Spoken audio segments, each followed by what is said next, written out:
Start करते हैं। इस लेक्चर में हम लोग वर्क एनर्जी एंड पावर का डेरिवेशन देखेंगे। तो इसमें चार डेरिवेशन ही आपका, एक तो potential energy of the spring, उसके पहले आपका है वर्क एनर्जी थ्योरम, और देन आपका है कोलिजन और वर्टिकल सर्कुलर मोशन। तो ऑर्डर में करते हैं हम लोग। सबसे पहले work energy theorem. Work energy theorem क्या कहता है, क्या स्टेट करता है? देखिए, वर्क एनर्जी थ्योरम का स्टेटमेंट ये है कि net work done by a body, net work done by a moving body is equal to change in kinetic energy. Work done, net work done by a body, by a moving body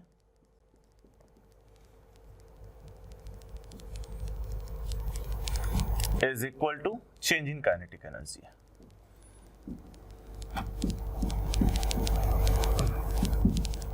kinetic energy. अब consider वगैरह लिखोगे आप। देखिए, again diagram के तीन part होते हैं। वैसे तो इसमें कोई डायग्राम नहीं है, लेकिन अगर आप बनाना चाहो तो एक सिंपल सा डायग्राम कि एक बॉडी है जो कि इनिशियली स्टार्ट किया u वेलोसिटी से, और a एक्सेलरेशन इस पे काम कर रहा है। थोड़ी देर बाद इसका वेलोसिटी जो है वो v हो जाएगा, और इस ड्यूरेशन में इसने जो डिस्टेंस कवर किया, जो डिस्प्लेसमेंट कवर किया, वो s है। तो क्या आप बोल सकते हो, consider a body of mass m, mass m ले लेते हैं इसका। Consider a body of mass m moving with velocity u, constant acceleration of a acts on it, due to which after covering displacement s its velocity become v। तो देखिए, हमें proof क्या करना है, change in kinetic energy is equal to net work done. तो start करते हैं change in kinetic energy से। स्टार्ट करते हैं चेंज इन काइनेटिक एनर्जी से, मतलब कि डेल्टा के ई। डेल्टा के ई क्या होगा? Final kinetic energy half mv square minus initial kinetic energy half mu square. Half mv square minus half mu square, ठीक है। क्योंकि चेंज क्या होता है, अगर एक स्टेप ऊपर मैं लिखना चाहूँ कि चेंज क्या होता है, तो change is final minus initial. ये तो आप जानते होंगे, कोई भी चेंज जो है वो फाइनल माइनस इनिशियल होता है। तो final kinetic energy minus initial kinetic energy. इसका इनिशियल वेलोसिटी u है, आपने कंसीडर वगैरह में लिखा है, फाइनल वेलोसिटी v है। तो जो चेंज इन काइनेटिक एनर्जी होगा वो half mv square minus half mu square के बराबर होगा। इसमें से आप हाफ कॉमन ले लो, हाफ m कॉमन ले लो, तो ये होगा आपका v square minus u square. अब देखिए, बाय इक्वेशन ऑफ मोशन ये डेल्टा के ई हो गया। तीनों इक्वेशन ऑफ मोशन हमने लास्ट क्लास में ही प्रूफ किया था, सर्कुलर के लिए प्रूफ किया था, बट फर्स्ट लेक्चर में हमने तीनों इक्वेशन ऑफ मोशन प्रूफ किया था। तो जो इक्वेशन ऑफ मोशन के according v square minus u square क्या होता है, 2as। a is acceleration, s is displacement, आपने शुरू में लिखा है कंसीडर वगैरह में। तो चेंज इन काइनेटिक एनर्जी क्या हो जाएगा, half m v square minus u square यानी कि 2as। 2 से 2 कैंसिल आउट हो जाएगा, ये आएगा ma इंटू s। अब देखिए, ma मतलब मास इंटू एक्सेलरेशन यानी कि फोर्स, और s मतलब डिस्प्लेसमेंट, यानी कि जो डेल्टा के ई होगा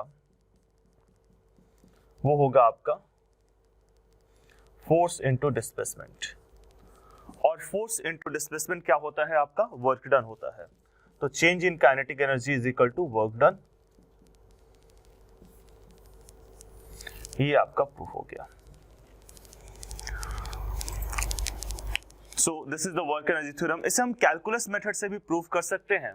देखिए, कैलकुलस मेथड से कैसे प्रूफ करेंगे, बाय कैलकुलस मेथड। मतलब अगर आपसे पूछा जाता है कि प्रूफ वर्क एनर्जी थ्योरम, तो ये सिंपल सा फंडा, आप इससे प्रूफ कर सकते हो, ठीक है। वर्क एनर्जी थ्योरम क्या कहता है, net work done by a body is equal to change in kinetic energy. तो चेंज इन काइनेटिक एनर्जी से स्टार्ट किया और सिंपल प्रोसीड किया, और ये हमारा प्रूफ हो गया। अगर आपसे पूछा जाता है कि proof work energy theorem for a variable force, यहाँ पे कांस्टेंट फोर्स है, एक्सेलरेशन कांस्टेंट है, तो आपका फोर्स कांस्टेंट होगा। तो या आपसे पूछा जाता है कि proof work energy theorem by calculus method, या बोला जाता है आपसे कि proof work energy theorem for a variable force, तो आपको ये कंसेप्ट यूज करना पड़ेगा, बाय कैलकुलस मेथड या फॉर वेरिएबल फोर्स। कहानियां पूरा वही लिखना होगा, या आप इसमें तो u और v नहीं लिखना होगा, आप सीधे स्टार्ट करोगे।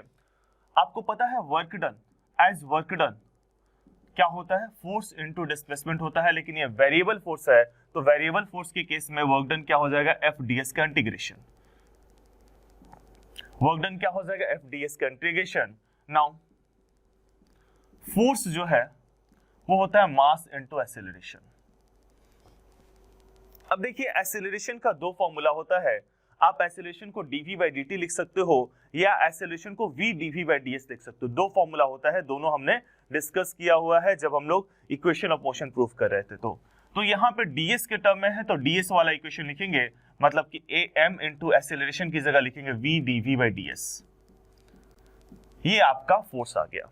अब फोर्स का वैल्यू पुट करेंगे, सो वर्क डन कितना हो जाएगा आपका, work done W is equal to force की जगह m v dv by ds, ds cancel out हो जाएगा, work done is equal to m v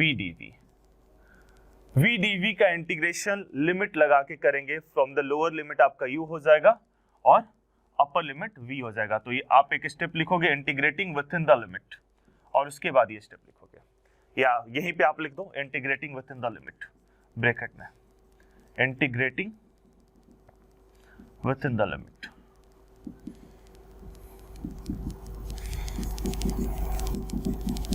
ये हो जाएगा आपका W is equal to m बाहर v dv का इंटीग्रेशन, v पे पावर कितना है 1 है, तो v dv का integration v square by 2 u से लेकर v तक, यानी m v square by 2 minus u square by 2, this implies W is equal to half mv square minus half mu square. Half mv square is the final kinetic energy, क्योंकि v final velocity होता है, और half mu square is the initial kinetic energy, क्योंकि u आपका initial velocity होता है। तो final kinetic energy minus initial kinetic energy, यानी जो वर्क डन हुआ आपका वो हो गया डेल्टा के ई। सो दोनों मेथड से हमने इस डेरिवेशन को प्रूव कर लिया, वर्क एनर्जी थ्योरम को। अब नेक्स्ट डेरिवेशन पे आते हैं, potential energy of A spring.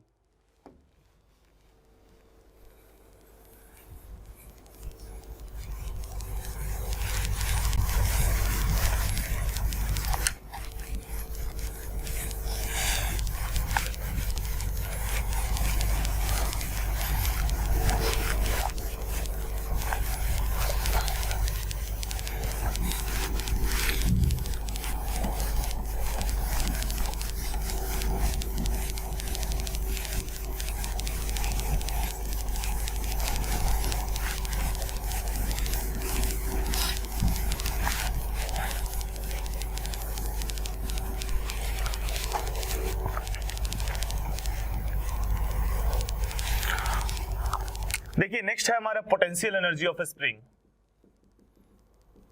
Potential energy का फॉर्मूला क्या होता है, mgh, है ना? नहीं, mgh जो फॉर्मूला आप सोच रहे हो, आपके दिमाग में जो आएगा वो रिलेटिव ग्रेविटेशनल पोटेंशियल एनर्जी है। दिमाग में जब भी आपसे पूछा जाता है व्हाट इज पोटेंशियल एनर्जी, आप बोल देते हो mgh। mgh in fact gravitational potential energy भी नहीं है, gravitational potential energy minus gmm/r होता है। mgh relative gravitational potential energy है, मतलब ग्राउंड से मैं किसी एक ऑब्जेक्ट को h हाइट तक उठाता हूं तो उसमें कितना पोटेंशियल एनर्जी का डिफरेंस आया, दैट इज द mgh। अलग अलग आप समझते हो पोटेंशियल एनर्जी होता क्या है। Potential energy is the energy possessed by body by virtue of its position और कॉन्फ़िगरेशन। तो आपने बस एक हाइट की वजह से पोटेंशियल एनर्जी बता दिया, ये 9th तक बोला जाए कि पोटेंशियल एनर्जी का फॉर्मूला mgh है तो ठीक है, बट जब 11th में आते हो तो पोटेंशियल एनर्जी वर्क डन के बराबर होगा माइनस fdx के बराबर होगा, वर्क डन के अपोजिट डायरेक्शन में, ठीक है? क्योंकि एनर्जी पोटेंशियल एनर्जी जो है वो बॉडी में स्टोर्ड होता है।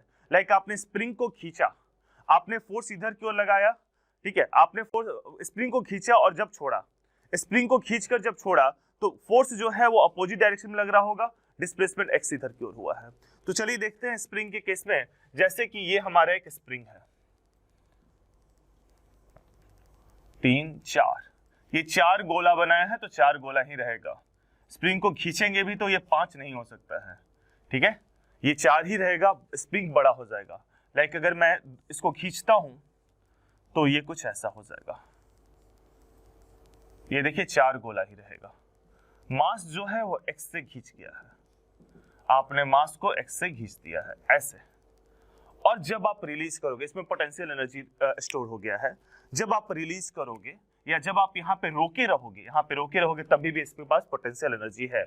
इस पे एक फोर्स लग रहा होगा जो कि इधर की ओर लग रहा होगा, उस फोर्स को रीस्टोरिंग फोर्स कहते हैं और इसका वैल्यू -kx होता है, F = -kx। इस फोर्स की वजह से पोटेंशियल एनर्जी कितना होगा, आपने डिस्प्लेस इधर किया है, फोर्स इधर लग रहा है, इसलिए माइनस साइन लिया है। तो पोटेंशियल एनर्जी का जो फॉर्मूला होगा, पोटेंशियल एनर्जी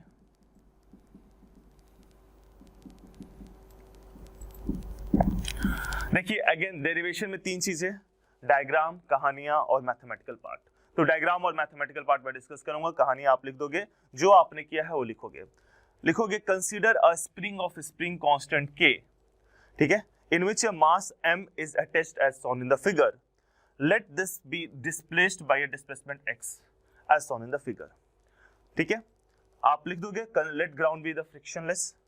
अब देखिए, इस केस में आपका जो वर्क डन होगा वो पोटेंशियल एनर्जी के बराबर होगा, तो पोटेंशियल एनर्जी U जो है वो क्या होगा, वैसे आप ध्यान रखिए पोटेंशियल एनर्जी हमेशा -F/dx के बराबर होता है, क्योंकि आपने डिस्प्लेस इधर की ओर किया है और फोर्स इस पे इधर की ओर लग रहा था, ठीक है। तो ये हो जाएगा आपका F/dx cos 180 डिग्री। हमेशा अगर किसी बॉडी में एनर्जी स्टोर होता है, पोटेंशियल एनर्जी स्टोर होता है, तो फॉर्मूला में 180 डिग्री आता है, -F/dx ही आ जाता है, U = -F/dx, क्योंकि वर्क का फॉर्मूला होता है F/dx cos थीटा। अब देखिए आपके पास जो F है वो है -kx, तो ये होगा -kx dx, और ये हो जाएगा माइनस के बाहर होगा तो k x dx का इंटीग्रेशन आपका x की पावर 1 है, मैंने लास्ट क्लास में ही डिस्कस किया था, x की पावर n का इंटीग्रेशन क्या होता है, x की पावर n dx का इंटीग्रेशन क्या होता है, x की पावर n+1/n+1। तो इस केस में इंटीग्रेशन क्या हो जाएगा, इसका x की पावर 1 है तो 1+1/1+1 यानी कि x 1+1/1+1, तो क्या हो जाएगा बताइएगा, U = ½ kx², U = ½ kx²। ये आपका पोटेंशियल एनर्जी का फॉर्मूला हो गया, डेराइव हो गया। नेक्स्ट डेरिवेशन है हमारा वर्टिकल सर्कुलर मोशन, और उसके बाद सबसे इंपॉर्टेंट डेरिवेशन आ जाएगा कोलिजन।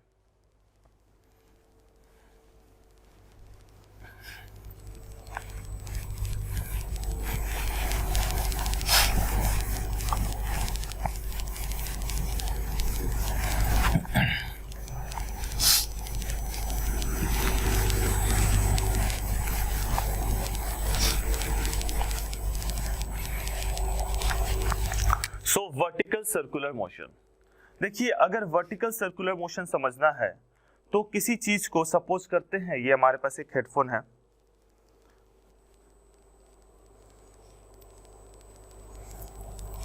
यहां पे एक मास बंधा हुआ है, ये ले लेते हैं, मास यहां पे बंधा हुआ है और इसे हम मूव करा रहे, रोटेट करा रहे इस तरीके से, this is the vertical circular motion. अगर आपने वेलोसिटी कम दिया, अगर आपका वेलोसिटी कम रहा तो ये देखिए ये ऐसे गिर जाएगा, इस तरीके से गिर जाएगा। तो वर्टिकल सर्कुलर मोशन होने के लिए बॉटम पॉइंट पे एक मिनिमम वेलोसिटी होता है, उस मिनिमम वेलोसिटी का हम लोग बॉटम पॉइंट पे, मिडिल पॉइंट पे और हाईएस्ट पॉइंट पे और जनरल पॉइंट पे ये 4 चीजें निकालेंगे। सबसे पहले हम लोग निकालते हैं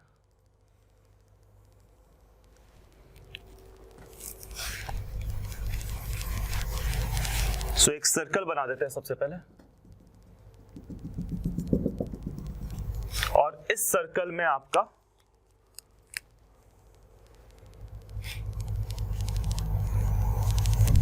एक स्ट्रिंग है जिसका लेंथ L है, वो स्ट्रिंग में एक बॉब है जो मास m से बंधा हुआ है, और इस तरीके से हम इसे घुमा रहे हैं जैसा कि मैंने आपको घुमा कर दिखाया। तो जो सर्कल बनेगा उस सर्कल का रेडियस जो है वो r होगा, सर्कल का रेडियस r होगा। हमें 3 पॉइंट लेना है, बॉटम पॉइंट, हाईएस्ट पॉइंट और मिडिल पॉइंट। तो सबसे पहले स्टार्ट करते हैं हाईएस्ट पॉइंट से, मतलब ये मिडिल पॉइंट भी हमें लेना है और ये हाईएस्ट पॉइंट भी, 3 पॉइंट लेना है। इसे मैं बोल देता हूं, बॉटम पॉइंट है तो B, middle point, lowest point ले लेते हैं L, मिडिल पॉइंट है तो m और हाईएस्ट पॉइंट है तो h। तो स्टार्ट करेंगे हाईएस्ट पॉइंट पे। हाईएस्ट पॉइंट पे क्रिटिकल कंडीशन क्या है eight highest point? Eight highest point, highest point पे क्रिटिकल कंडीशन क्या है कि टेंशन जीरो होना चाहिए। अगर हाईएस्ट पॉइंट पे टेंशन जीरो नहीं है, अगर हाईएस्ट पॉइंट पे टेंशन जीरो है तो ठीक है, हाईएस्ट पॉइंट पे जाएगा और वेलोसिटी की वजह से आगे निकल जाएगा। लेकिन अगर हाईएस्ट पॉइंट से पहले कहीं टेंशन जीरो हो गया तो ये स्ट्रिंग लूज हो जाएगा और कुछ ऐसे गिर जाएगा, स्ट्रिंग लूज हो जाएगा और कुछ ऐसे गिर जाएगा। तो आप इस बात को समझिए कि वर्टिकल सर्कुलर मोशन होने के लिए क्रिटिकल कंडीशन ये है, मिनिमम कंडीशन ये है कि हाईएस्ट पॉइंट पे टेंशन जीरो होना चाहिए। उससे ज्यादा होगा तो चलेगा, बट अगर उसके पहले कहीं जीरो हो गया, इस पॉइंट पे जीरो हो गया, तो स्ट्रिंग वहीं पे लूज हो जाएगा और वर्टिकल सर्कुलर कंप्लीट नहीं होगा, स्ट्रिंग यहाँ पे लूज होकर ऐसे गिर जाएगा। हाईएस्ट पॉइंट पे जीरो हुआ तो स्ट्रिंग एक मोमेंट के लिए, एक इंस्टेंट के लिए हाईएस्ट पॉइंट पे लूज होगा, बट एक इंस्टेंट के लिए, और वेलोसिटी की वजह से तुरंत आगे निकल जाएगा और उस इंस्टेंट को ओवरकम कर जाएगा। और जैसे ही आगे निकलेगा, जैसे ही आगे निकलेगा, ये फिर से इसके पास टेंशन आ जाएगा क्योंकि हाईएस्ट पॉइंट पे टेंशन जीरो है। लेकिन अगर कहीं बीच में टेंशन जीरो हुआ तो यहाँ पे स्ट्रिंग लूज हो जाएगा और यहाँ से प्रोजेक्टाइल मोशन को ये फॉलो कर देगा। यहाँ पे हाईएस्ट पॉइंट पे अगर लूज होता है तो हाईएस्ट पॉइंट से जैसे ही प्रोजेक्टाइल मोशन फॉलो करने की कोशिश करता है तो सर्कल में ही रहेगा और अगले पॉइंट पे टेंशन फिर से आ जाएगा, तो स्ट्रिंग लूज नहीं होगा। ठीक है, तो क्रिटिकल कंडीशन ये है कि हाईएस्ट पॉइंट पे आपका टेंशन जीरो होना चाहिए, टीएच जो है वो जीरो होना चाहिए। This is the critical condition. अब देखिए इसमें जो टेंशन है वो किधर किधर काम करेगा, नीचे की ओर काम करेगा। आपको पता है टेंशन हमेशा अवे फ्रॉम द मास काम करता है, mg नीचे की ओर काम करेगा। इसके अलावा एक और फोर्स होगा, अगर कोई भी चीज सर्कुलर पाथ में मूव कर रहा है तो एक फोर्स होता है जो सर्कुलर पाथ में ले जाने के लिए रिस्पॉन्सिबल होता है, that force is centripetal force. लेकिन जब बॉडी सर्कुलर पाथ में मूव करता है तो उस पर एक फोर्स, उसका रिएक्शन फोर्स काम करता है, यानी कि सेंट्रीफ्यूगल फोर्स, और वो किधर की ओर होगा, बाहर की ओर होगा। तो दिस इज सेंट्रीफ्यूगल फोर्स, बाहर की ओर। mv²/L, mv²/r होता है, लेकिन रेडियस को हमने L लिया है तो mv²/L। तो क्रिटिकल कंडीशन क्या है कि TH जो है वो आपका जीरो होना चाहिए, यानी कि अगर मैं H पॉइंट पे FBD लगाता हूं, free body diagram eight H, ठीक है, H पॉइंट पे अगर मैं FBD लगाता हूं तो क्या होगा, mg plus TH is equal to mvh²/L। TH तो हमारा जीरो हो गया, गिवन है क्रिटिकल कंडीशन है TH जीरो होगा, तो ये क्या बनेगा आपका, mg is equal to mvh²/L, यानी कि VH is equal to m से m कैंसिल आउट होगा, √LG आ जाएगा। तो ये वेलोसिटी हो गया हाईएस्ट पॉइंट पे और ये टेंशन हो गया हाईएस्ट पॉइंट पे। अब आते हैं हम लोग लोएस्ट पॉइंट पे। लोएस्ट पॉइंट देखिए सिंपल सा फंडा है, हाईएस्ट पॉइंट, लोएस्ट पॉइंट और मिडिल पॉइंट सब पे निकालेंगे। अगर आपको टेंशन निकालना है तो आप फ्री बॉडी डायग्राम पे जाइए, और अगर आपको वेलोसिटी निकालना है तो एनर्जी बैलेंस कीजिए। जो आपका लोएस्ट पॉइंट है ये तो मास m है इसलिए लिए, और m capital M for middle point. जिस लोएस्ट पॉइंट को आप पॉइंट ऑफ रेफरेंस मान लीजिए, मतलब लोएस्ट पॉइंट को ग्राउंड मान लीजिए, लोएस्ट पॉइंट को पॉइंट ऑफ रेफरेंस मान लीजिए, यानी लोएस्ट पॉइंट को ग्राउंड मान लीजिए। क्योंकि जो mgh एनर्जी होता है, अभी मैंने बताया mgh जो पोटेंशियल एनर्जी होता है वो ग्राउंड के रिस्पेक्ट में होता है, उसके लिए एक रेफरेंस पॉइंट चाहिए, वो रिलेटिव ग्रेविटेशनल पोटेंशियल एनर्जी है। तो देखिए H और L पे मैं एनर्जी बैलेंस निकाल, वेलोसिटी निकालना होगा तो एनर्जी बैलेंस, टेंशन निकालना होगा तो force balance FBD।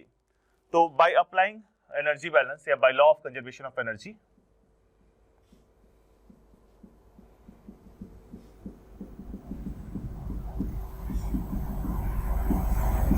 Law of conservation of energy से हम कह सकते हैं कि जो टोटल एनर्जी L पॉइंट पे होगा वही टोटल एनर्जी H पॉइंट पे होगा। Total energy at L is equal to total energy at H। अब total energy at L, L के पास क्या है, केवल वेलोसिटी होगा, यहाँ पे वेलोसिटी होगा VL। क्योंकि इसको आपने ग्राउंड माना है तो इसका हाइट जो है वो जीरो होगा। टोटल एनर्जी का मतलब होता है kinetic energy plus potential energy, kinetic energy at L plus potential energy at L। और इसका मतलब हुआ kinetic energy at H plus potential energy at H। ठीक है, काइनेटिक एनर्जी एट L कितना हो जाएगा आपका, हाफ mvl स्क्वायर, क्योंकि वेलोसिटी है इसके पास vl, तो वेलोसिटी की वजह से जो एनर्जी आएगा that is the kinetic energy half mvl square. But आपने L को ही रेफरेंस माना है, तो यहाँ पे पोटेंशियल एनर्जी कितना हो जाएगा, 0। लेकिन जब हम हाईएस्ट पॉइंट पे पहुंचते हैं तो हाईएस्ट पॉइंट पे काइनेटिक एनर्जी, यहाँ पे भी एक वेलोसिटी है vh, 0 नहीं है, टेंशन 0, वेलोसिटी कितना है, √gl आया है, तो हाफ mvh स्क्वायर। और आपने L को पॉइंट ऑफ रेफरेंस माना है, L को ग्राउंड माना है, तो L से ये कितना ऊपर है, जो हाईएस्ट पॉइंट है वो लोएस्ट पॉइंट से कितना ऊपर है, ये हाइट L है, तो ये कितना हो जाएगा, ये भी L होगा, तो टोटल कितना हो जाएगा, 2L। तो L और H के बीच में जो डिस्टेंस है वो 2L के बराबर है। ऑब्वियसली बात है, डायमीटर के बराबर होगा, रेडियस L है तो डायमीटर 2L हो जाएगा। तो पोटेंशियल एनर्जी होगा mg इंटू H, और H आपका 2L के बराबर है। This implies half mvl square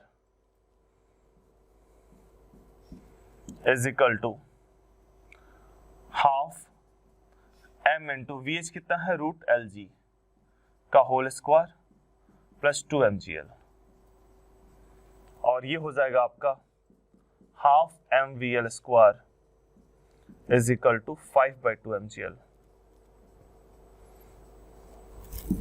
so VL is equal to √5gl। और अगर टेंशन निकालना है तो क्या करेंगे, टेंशन निकालना है तो फोर्स बैलेंस करेंगे, टेंशन एट L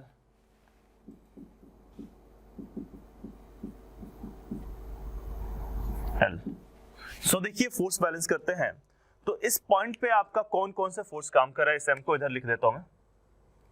तो एक तो mg नीचे की ओर और एक mv स्क्वायर बाई r नीचे की ओर, और एक th ऊपर की ओर। थोड़ा सा यहाँ पे जगह कम था तो यहाँ पे एक बार दिखा दे रहा हूं मैं, छोटा सा डायग्राम बनाकर। ये रहा, यहाँ पे कौन कौन से फोर्सेस काम कर रहे हैं, लोएस्ट पॉइंट को हम देख रहे हैं। लोएस्ट पॉइंट पे कौन कौन से फोर्सेस काम कर रहे हैं, mg नीचे की ओर और mv स्क्वायर बाई r भी नीचे की ओर, क्योंकि mv स्क्वायर बाई r जो है वो बाहर की ओर काम करता है, तो नीचे की ओर काम कर रहा है। और TL जो है वो ऊपर की ओर, यही चीज मैंने यहाँ पे भी दिखा है, सॉरी TH लिख दिया। TL ऊपर की ओर, mg नीचे की ओर और mvl स्क्वायर बाई r भी नीचे की ओर। ठीक है, mg तो हमेशा डाउनवर्ड करेगा, और जो आपका mv स्क्वायर बाई r है वो अवे फ्रॉम द मास होगा। ठीक है, इधर की ओर होगा, बाहर की ओर होगा। ठीक है, सेंटर के अवे होगा, सेंट्रीफ्यूगल फोर्स होगा। आपको पता है अभी भी डिस्कस किया हमने, दो फोर्स होता है, सेंट्रीपिटल सेंटर की तरफ, सेंट्रीफ्यूगल जो है वो सेंटर के बाहर। तो mvl स्क्वायर बाई l जो है वो बाहर की ओर होगा, और mg भी बाहर की ओर होगा, और TL अंदर की ओर होगा। तो अगर हम FBD लगाते हैं तो क्या होगा, TL is equal to mvl square by l। FBD क्या लगा रहे हैं, summation of F is equal to 0। Net force 0 है, नेट फोर्स 0 है क्योंकि बॉडी इक्विलिब्रियम में है, यानी ऊपर का फोर्स और नीचे का फोर्स जो है वो बराबर है। VL का वैल्यू पुट करेंगे, VL का वैल्यू √5gl है, तो m into 5gl by l plus mg, यानी जो टेंशन एट L आ गया वो 6 mg के बराबर आ गया। सो ये टेंशन एट L हो गया। अब लास्ट देखते हैं tension at M, velocity and tension at M।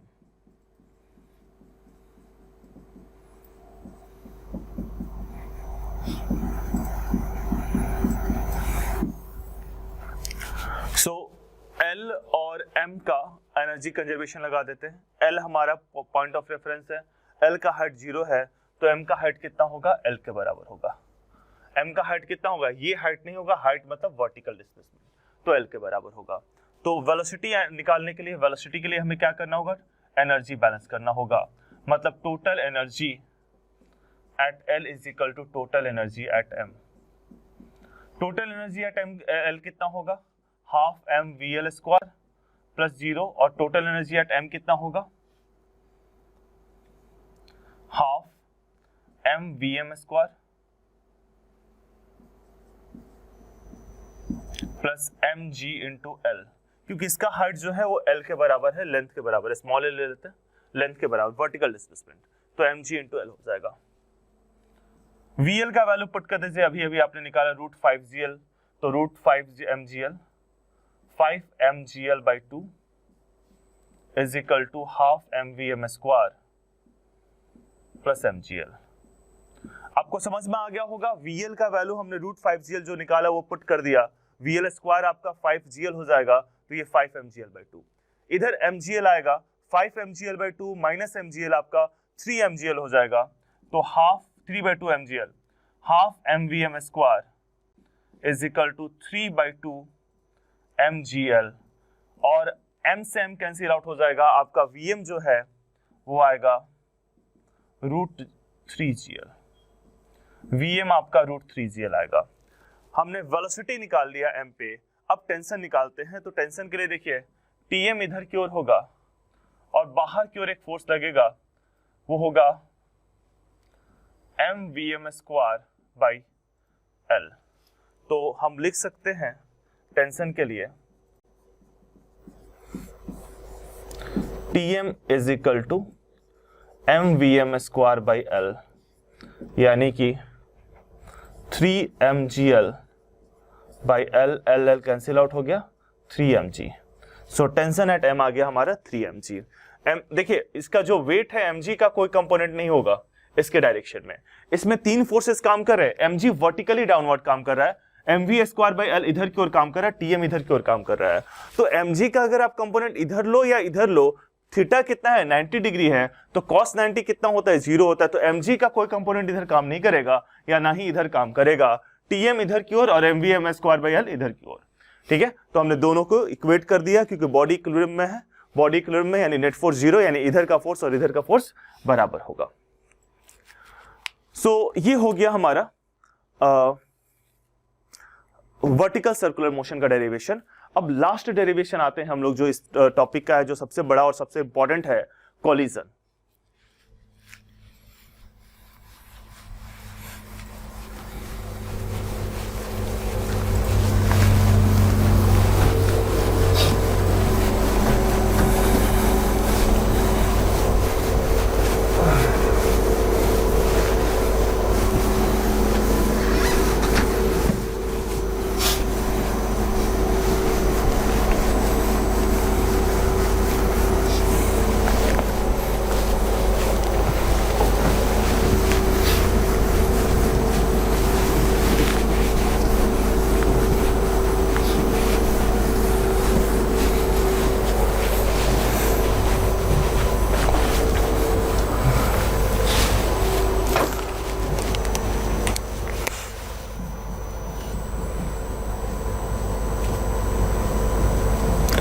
सबसे पहले व्हाट इज कोलिजन, क्या कहेंगे कोलिजन को, कैसे डिफाइन करेंगे? दो बॉडी जब टकराता है उसे डिफाइन कैसे कहेंगे, क्या बोलेंगे? बूम। क्या होगा? कोलिजन। देखिए कोलिजन को हम कैसे डिफाइन करेंगे फिजिक्स के लैंग्वेज में? कोलिजन एक प्रोसेस है जिस प्रोसेस में एक बॉडी दूसरे बॉडी पे और दूसरा बॉडी पहले बॉडी पे huge amount of force in A short duration of time, in a very short duration of time exert करता है। तो ऐसे फेनोमेना को हम कोलिजन कहते हैं। अगर नॉर्मली दो बॉडी मान लेते हैं, आप कार को धक्का दे रहे, कार से आपको टच कर दिया गया, तो फोर्स जो है वो स्मॉल है। या मान लेते हैं कि कार आपको धीरे धीरे काफी देर तक धक्का दे रहा है और आप उस पर बैठे हुए हो, ठीक है, तो उस केस में आप पे फोर्स धीरे धीरे करके काफी देर लंबे टाइम तक, ठीक है, आपको फोर्स ज्यादा लग सकता है, बट ये दोनों कोलिजन नहीं है। ठीक है, फोर्स का अमाउंट भी ज्यादा हो गया लेकिन टाइम बढ़ गया तो आपको चोट नहीं लगेगी, कोलिजन नहीं है।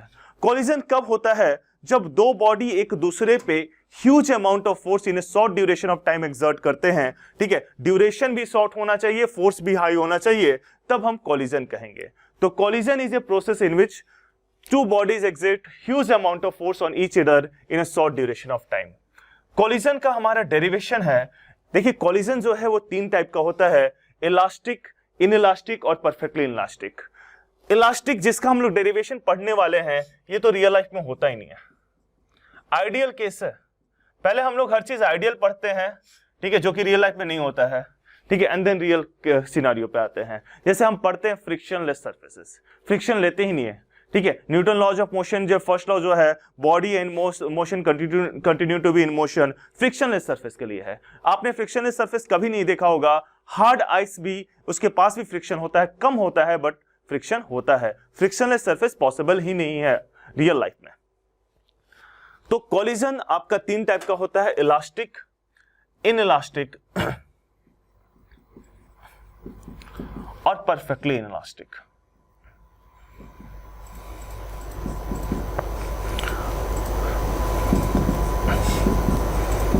अच्छा, इसको इलास्टिक बोले या परफेक्टली इलास्टिक बोले, बात एक ही है। इलास्टिक या परफेक्टली इलास्टिक एक ही चीज हुआ। इनइलास्टिक और परफेक्टली इनइलास्टिक, देखिए इलास्टिक का मतलब क्या होता है, कोई भी कॉलिजन है तो उस पर कोई एक्सटर्नल फोर्स काम नहीं कर रहा है। जितने भी कॉलिजन है, whether it is elastic, whether it is inelastic, whether it is perfectly elastic, एक बॉडी दूसरे बॉडी पे huge amount of force in A short duration of time exert कर रहा है, बहुत ज्यादा फोर्स एक छोटे से टाइम में एक्सर्ट कर रहा है। तो कोई एक्सटर्नल बॉडी नहीं आ रहा है, यही दो बॉडी, सिस्टम के यही दो बॉडी जो है वो एक दूसरे पे फोर्स एक्सर्ट कर रहे हैं। तो अगर कोई एक्सटर्नल फोर्स काम नहीं करता है, तो आपने पढ़ा है लास्ट क्लासेस में हमने डिस्कस किया था, अगर एक्सटर्नल फोर्स 0 है तो मोमेंटम कांस्टेंट रहेगा, मोमेंटम कंजर्व रहेगा। तो कॉलिजन इलास्टिक हो, इनइलास्टिक हो या परफेक्टली इनइलास्टिक हो, मोमेंटम जो है वो कंजर्व रहेगा, पी जो है वो सब में कांस्टेंट रहेगा।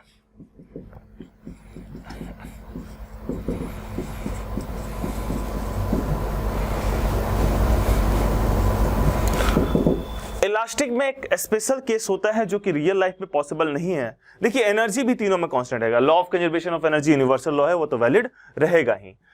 इलास्टिक में काइनेटिक एनर्जी कंजर्व होता है, ऐसा रियल लाइफ में नहीं हो सकता है। काइनेटिक एनर्जी कंजर्व का मतलब दो बॉडी कोलाइड किया, ठीक है, जो इनिशियल काइनेटिक एनर्जी था कोलिजन के बाद भी वही काइनेटिक एनर्जी रहा। ऐसा तब हो सकता है कि जब कोलिजन के केस में कोई और एनर्जी प्रोड्यूस नहीं हुआ हो। लेकिन आप जानते हो जब भी कोलिजन होता है, कोलिजन को दिखाते हैं बूम, साउंड निकलता है, लाइट निकलता है, हीट निकलता है, तो बहुत सारे एनर्जी निकलते हैं। तो रियल लाइफ में जो इनिशियल काइनेटिक एनर्जी अगर 100 जूल है तो कुछ काइनेटिक एनर्जी हीट के फॉर्म में जाएगा, कुछ काइनेटिक एनर्जी लाइट के फॉर्म में जाएगा, कुछ काइनेटिक एनर्जी साउंड के फॉर्म में जाएगा। कोलिजन के बाद जो आपका काइनेटिक एनर्जी बचेगा कुछ पोटेंशियल एनर्जी के फॉर्म में भी। जब दो गाड़ियां कोलाइड करती हैं तो दोनों एक दूसरे को क्या करते हैं, कंप्रेस कर देते हैं, तो पोटेंशियल एनर्जी के फॉर्म में स्टोर हो गया कुछ, तो ठीक है। तो आपका जो रियल लाइफ में काइनेटिक एनर्जी बच जाता है वो 10 जूल ही बच जाएगा अगर इनिशियल 100 जूल है तो। लेकिन ये बोल रहा है कि इनिशियल काइनेटिक एनर्जी 100 जूल है, दो बॉडी कोलाइड करते हैं, कोलाइड करने के बाद भी मूव करते हैं सेम डायरेक्शन में, ऐसे अपोजिट डायरेक्शन में, ठीक है, उनका भी काइनेटिक एनर्जी जो है वो 100 जूल होना चाहिए। मतलब एक दो कार आ रही है, ऐसे जाकर टकरा रहे हैं, एक 100 से एक मान लेते हैं कि 50 से जा रही है, तो टकराने के बाद भी इनका जो काइनेटिक दोनों का मास मान लेते हैं सेम है, तो वेलोसिटी इस तरीके से डिस्ट्रीब्यूट रहेगा कि काइनेटिक एनर्जी सेम है, लाइक 75 हो जाएगा कुछ इस तरीके से। सो ये ऐसा रियल लाइफ में पॉसिबल नहीं है। कोलाइड जब करेंगे तो आपको पता है कि ऑलमोस्ट उनका वेलोसिटी काफी कम हो जाएगा। दूसरा इनइलास्टिक कोलिजन जो रियल लाइफ में होता है, परफेक्टली इनइलास्टिक भी रियल लाइफ में होता है। परफेक्टली इनइलास्टिक का मतलब होता है कि देखिए इनको एक और टर्म है जिससे हम डिफाइन करते हैं, वो टर्म अभी मैं समझाऊंगा। वैसे परफेक्टली इनइलास्टिक का मतलब बता दे रहा हूं। परफेक्टली इनइलास्टिक का मतलब होता है दो बॉडी टकराया और टकराने के बाद आपस में चिपक गया, आपस में चिपक गया और चिपक के साथ मूव करने लगा, ठीक है। एग्जाम्पल, कार जा रहा है, आपने कार पे च्युइंगम से मार दिया या फिर कीचड़ फेंक दिया, तो क्या होगा, ठीक है, क्या होगा बताइएगा। आपका च्युइंगम उस पर चिपक जाएगा और साथ में मूव करने लगेगा, ठीक है। ये एक परफेक्टली इनइलास्टिक कोलिजन हो गया। सो एक टर्म होता है कोएफिशिएंट ऑफ रेस्टिट्यूशन, ई से इंडिकेट करते हैं। कोएफिशिएंट ऑफ रेस्टिट्यूशन का मतलब होता है velocity of separation by velocity of approach. तो कोएफिशिएंट ऑफ रेस्टिट्यूशन जो है वो 0 हो जाता है इस केस में। Velocity of separation by velocity of approach, approach का वेलोसिटी तो होगा ही होगा, अप्रोच किए होंगे, बट वेलोसिटी ऑफ सेपरेशन 0 हो जाता है। तो ऑब्वियस ही बात है वेलोसिटी ऑफ सेपरेशन का 0 होने का मतलब कोलिजन के बाद वो सेपरेट ही नहीं हो रहे हैं, कोलिजन के बाद दोनों साथ मूव कर रहे हैं, ठीक है। तो इसमें ई जो है वो 0 हो जाता है, इसमें ई जो है वो 1 होता है, और इसमें 0 से तो बड़ा होता है बट 1 से छोटा होता है इनइलास्टिक कोलिजन में। सो ये थोड़ा कोलिजन का इंट्रोडक्शन दे दिया, हमें इससे ज्यादा काम नहीं था। हमें कोलिजन का डेरिवेशन पढ़ना है, final velocity in perfectly elastic collision in 1D, ये डेरिवेशन पढ़ना है। तो इसे देख,